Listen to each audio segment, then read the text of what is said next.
Mga senador, ilang presidente na dumaan, ilang mga congressman na dumaan, nag-aaway-aaway pa. Hindi ko maintindihan ba't sila nag-aaway-aaway. Binoto naman sila ng mga Pilipino na nangako sila na itong gagawin namin. Pag hindi tayo nagkaisa, wala na. Hindi na kasi sumbuhin natin. Sa studio namin, ang studio ng Ibulaga for 50 years, studio ng Wawawin, masaya ang tao, walang away. Sana ganyan ang maging maganda. Ako ayokong gawin, tawagin ako isang politiko. Gusto ko maging isang public servant. Ano ba yung public servant? Walang bahid huya ng korupsyon. Sabi nila, tinitira ako, walang alam yan, hindi marunong mag-English yan, walang alam sa batas yan. Tama sila. Wala akong alam na mag-isa ng kapwa. Wala akong alam na mag-angkabyado ng kapwa Pilipino. At wala akong alam na magnakaw sa gobyerno. I think yun ang pinaka-importante. Ang dami nilang binoto magagaling. Cum laude, number 1, top notcher. Pero ano ba nangyari? Puro kayo reklamo. Nabago ba ang buhay nyo?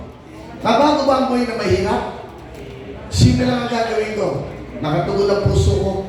Ang puso ng dami ko at pag-iisip ko sa mga nangangailangan tao. Para sa akin, kung lagi kayo nag-strike sa transport, para sa akin, kung okay, papalari ng Panginoon Diyos. Ang gusto kong isuggest na umawak ng LTFRB, dapat sa grupo nyo na. Yes! Para hindi na kayo nag-aaway-aaway. Hindi na kayo nag-strike. Di ba? Kasi pag iba ang nilagay doon, lagi kayo nag-strike. Lagi kayong gano'n. Naapektuhan ng publiko eh. Na dapat hindi yan. Alam niyo, during the COVID, Manang Chavit, alam mo ba ng COVID? 2 taon. Ito, hindi naman nyo alam. Nagpatawag ko ako ng isang pagtulong sa ating mga bayan. Tutupo ba yun? Pwede mo kayo na magsabi. Aligyan nyo. Alam mo, kaya ako mag-check ako sa akin.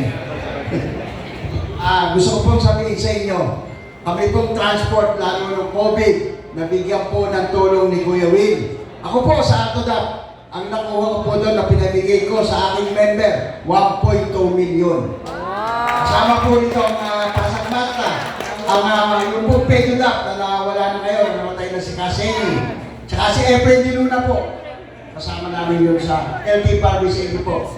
Kaya maraming salamat. Ngayon po, nagpapasalamat ako ng personal na nakaharap kayo. Maraming salamat po. Maraming salamat po.